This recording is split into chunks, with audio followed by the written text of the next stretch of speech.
लिवाइथन, कालिया, न सभी विश्व सर्पों से भी कहीं अधिक विराट था नागराज वासुकी।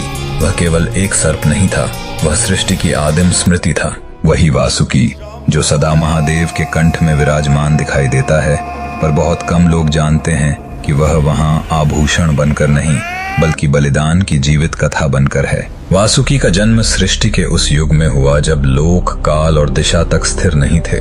वह ऋषि कश्यप और कद्रु का पुत्र था, नागवंश का अधिपति, पाताल लोक का सम्राट।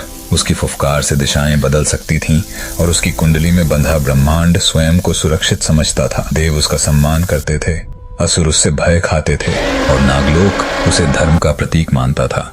पर फिर आया वह काल जब देव दुर्बल हो चले थे, यज्ञों की अग्नि मंद पड़ रही थी और असुर ब्रह्मांड को ग्रसने के स्वप्न देख रहे थे।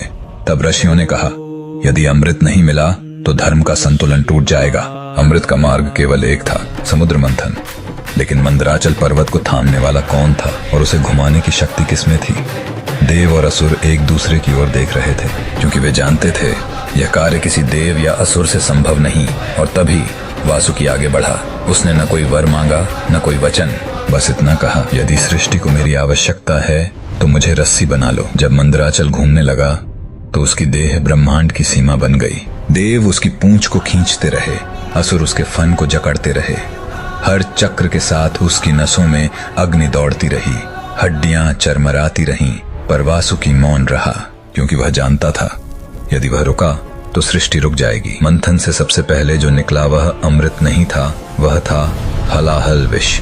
इतना उग्र कि आकाश जल उठा, समुद्र उबलने लगे और पृथ्वी कराह उठी। देव पीछे हट गए, असुर भाग खड़े हुए, वासुकी अकेला रह गया, जलता हुआ, टूटता हुआ, पर अडिग। तभी कैलाश से उतरे महादेव। उन्होंने उस विष को कंठ में धारण किया और नीलकंठ कहलाए।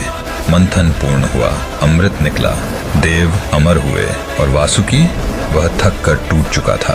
तभी महादेव ने उसे अपने गले में स्थान दिया, जहां देवताओं के भी देव का हृदय धड़कता है। नागराज अब सेवक नहीं था, वह महादेव का अंग बन चुका था। उसे अमृत नहीं दिया गया, पर उसके त्याग ने उसे अमृत से भी बड़ा वर दे दिया।